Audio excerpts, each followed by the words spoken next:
30వ తారీఖు 11వ నెల ఎల్లపల్లి కాడ ఒక యెహోవా స్వార్థ పుత్రులు 15 కొత్త నిబంధన బైబిల్ ఇచ్చిన అక్కడ అందరికి ప్రార్థన చేసిన నాకు కూడా చేసారు. ఆడ అన్నం తిన్నా. మళ్ళీ తర్వాత సూర్యాపేట జనగం రూట్లో బాలమల్ల తోపు ఒక రాజనాయక తండలు ఆడ కొన్ని ఇచ్చిన. అక్కడ కూడా ఒక 4-5 తండలను 3 ఇట్లా ఈ బైబిల్ ఇచ్చి స్వార్థ ప్రకటించిన. అయితే ఆ రోజు ఏమైందంటే నవంబర్ 30వ తారీఖు సాయంత్రం 4 అయింది. ఆడ ఉన్న పిల్లలంతా మళ్ళా కర్ణపురం పోయారు. నేను ఈ తెల్లారి డిసెంబర్ 1 తారీఖు డిసెంబర్లో మళ్ళీ ఆదివారం ప్రార్థన కానీ నేను సూర్యాపేటకు వచ్చిన. అక్కడ మన బాలమల్ల తోపు ఈ పైరు ఒక బిల్ట్ కాడ దాటినాక ఒక గుడి ఉంటుంది, అమ్మతల్లి మరి పెద్దమ్మ తల్లి గుడి పక్కన ఒక మిల్లు ఉంటుంది, హోటల్ ఉంటుంది. అక్కడ నేను మాట్లాడుతూనే ఉన్నా. ఒక కారు ఆయన అక్కడి నుంచి వస్తుండు.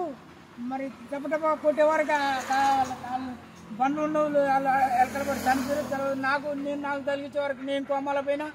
మరి అప్పుడే 4 అప్పుడు ఒక లారీ డ్రైవర్ ఆ కారు గుద్దుకోగానే ఆయన పోలీసులకు పట్టించిండు. నన్ను ఏరియా హాస్పిటల్లో జాయిన్ చేసిండు. 2000 మరి నవంబర్ 30వ తారీఖు సాయంత్రం 4 అప్పుడు 3 అప్పుడు అప్పుడు అక్కడ యాక్సిడెంట్ కాగా నన్ను అల్లేసారు. 2 రోజులు పిన్నెలు కొట్టలేసారు ఏరియా హాస్పిటల్లో. మళ్ళీ ఆ నుంచి ఈయన బతుకుడని మళ్ళా ఇలా దాన్ని ఏమంటారు బండి అంబులెన్స్ క్లోజ్ చేసి మళ్ళీ గాంధీ హాస్పిటల్కి చేసారు. అక్కడ 2 రోజులు అయినాక మళ్ళీ నాది పోస్ట్ మ్యాన్ పీనెల కొట్టిన తీసుకొచ్చి పోస్ట్ మ్యాన్ చేద్దాం సీరియల్ అని ఇట్లా కొట్టగానే ఆయన పెద్ద సార్ వచ్చి ఇట్లా అనగానే నేను నమస్కారం సార్ అని లేచిన. ఇక నన్ను చేశాక నాకు మొత్తం స్కానింగ్ తీసారు. ఆక్సిజన్ 100% ఉంది. మళ్ళీ ఈ చేయి ఇరిగింది 2 చేతులు 2 కాళ్ళు తలకాయ మొత్తం గుల్లగుల్ల అయిపోయినా. గుండె చేతులు నన్ను బతికించినాను. గుండె చేతులు గుల్లగుల్ల అయిపోయినా కూడా నన్ను దేవుడు బతికించును. ఆ రోజు కూడా నాకు దేవుడు అద్భుతం చేసిండు. ఆ సార్ రావడం వల్ల ఆయన మొత్తం చెకింగ్ చేస్తే 100% ఆక్సిజన్ ఉంది. లేకపోతే 100% లేకపోతే కర్ణాల పరిస్థితులు. మళ్ళీ ఇదంతా గడ్డగట్టింది. ఈయనకు ధనుర్వాతం వస్తుంది, లేకపోతే పచ్చవాయి రోగం వస్తుంది. పోస్ట్ మ్యాన్ ఏదో చేయాలని ఈ పెంక పీకాలని పీకనీలే. దేవుడు నన్ను ట్రీట్మెంట్ రూమ్ వేసి నన్ను బతికించుడు. మళ్ళీ ఆనించి మళ్ళీ డిసెంబర్ 15వ తారీఖు మళ్ళీ ఈ కాన్వెంట్ హాస్పిటల్కి వచ్చినాం. అక్కడ మళ్ళీ బాగా వచ్చినాం. అక్కడి నుంచి కూడా మెడిసిన్ ఆడుతున్నా. నాకు మంచి దేవుడు ఆరోగ్యం ఇచ్చిండు. మత్తయి సువార్త 25:14 మరి ఒక తలంతు 5 ఇస్తే 10 చేసిరు. 2 ఇచ్చిన 4 చేసిరు. ఒక ఆయన పాతిపెట్టి నేను పాతిపెట్టి తలంతు ఉంచొద్దని రోజుకు ఒక ఆత్మను సంపాదించలే. దేవుని కొరకే మొరపెట్టి దేవునికి ఒక ఆత్మ సంపాదించాలి, నశించిపోయి ఆత్మలు రక్షించాలని నేను ఒక సేవ చేస్తుంటే సేవలో మరి ఒక అపవాది ఏం చేసిందంటే 1-0 చేస్తే 10 మార్కులు. ఆ అపవాది ఏం చేసింది 1 గుంజేసింది, 0 చేసింది. దేవుడు ఏసై ఏం చేసిందంటే ఒకదానికి మళ్ళీ 1 వేసిండు, ఒక 0 ఏమంటే ఎస్ మార్క్ పెట్టేసింది. పేపర్ ఎస్ సెంటర్గా అప్పుడు ఒక 0 కలిసి వచ్చే వరకు 100 మార్కులు. నాకు 60 ఏళ్ళు ఉన్నాయి. ఇంకా దేవుడు 40 ఏళ్ళు స్వార్థ ప్రకటించుకొని నాకు ఒక ఆగ్దానం చేసిండు. మరి ఇప్పుడు 2024 మళ్ళా మరి 25లో మళ్ళీ 11వ నెల ఇవాళ 17వ తారీఖు దేవుడు ఎందుకు అద్భుతం చేస్తున్నా మాట్లాడాలంటే నేను కూడా మాట్లాడుతున్నా.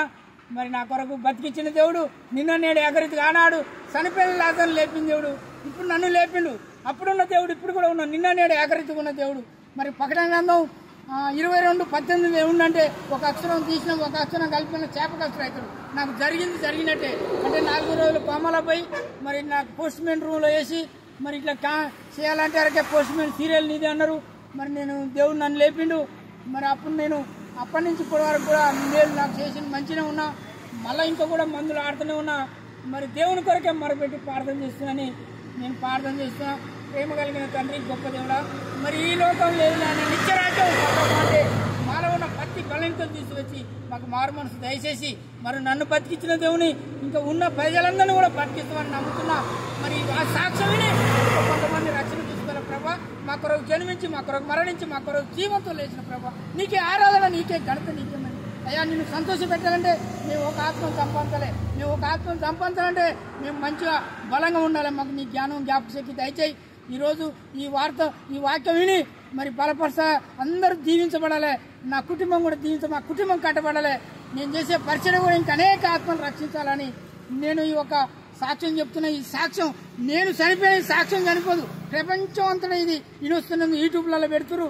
మరి దేవుని బిడ్డలు మరి ఇంకా అభివృద్ధి చెందాలని అక్కడ ప్రార్థన చేస్తున్న దేవుడు రక్షించిన దేవుడు నిన్ను కూడా రక్షించడు. నీ ఏడ ఉందంటే మంచి హాస్పిటల్ ఎక్కడ ఉందని గోలాడుకుంటూ పోయేటది. ఇలా ఏం మార్పు లేదు, మంచి మార్గం ఇది, యేసయ్య మార్గం. యేసయ్య ఎంత మంచి దేవుడు అంటే మరి అంత మంచి దేవుడు. ఒక ఆత్మ రక్షించాలంటే ఎంత ఉపాసం ఉండి కష్టపడి చేసిన భక్తుకం ఆయన.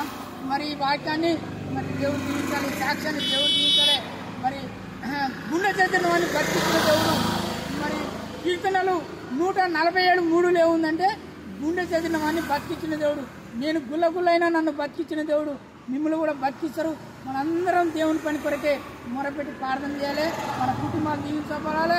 మరి నాకు ఇచ్చిన నా తల్లిదండ్రికి నేను బహుమానం, నాకు పిల్లలు బహుమానం, పిల్లలు బహుమానం. నాయన నువ్వు ఇచ్చిన బహుమానాన్ని కాపాడుకోలే, నువ్వు ఇచ్చిన రాజ్యంలో మేము పని చేయాలని ఆశపడుతున్నాం. నా తల్లి కడుపులో ఒక జన్మ 9 నెలలు నా తల్లి మోసింది, ఇప్పుడు నువ్వే మోస్తున్నావు, మమ్మల్ని బతికిస్తున్నావు దేవా. మరి నిత్య రాజ్యం అంటే పరలోకం, మరి పరలోకంలో జ్ఞాపకం చేసుకుంటున్నాను. మరి నేను ఈ ప్రార్థన చేస్తున్నా, ఈ సాక్ష్యం చెప్తున్నా, ఈ సాక్ష్యం దీవించబడాలి. మేము కూడా మంచి ఆరోగ్యంగా ఉండాలి, ఇంకా నీ కొరకు పని చేయాలని ఆశపడుతున్నాం. మరి ఆశపడ్డ పానాన్ని తృప్తిపరుస్తున్నానని క్షమిస్తున్నాను. యేసుక్రీస్తు పరిశుద్ధ నామాన్ని బట్టి వేడుకుంటున్నాను పరమ తండ్రి. ఆమేన్.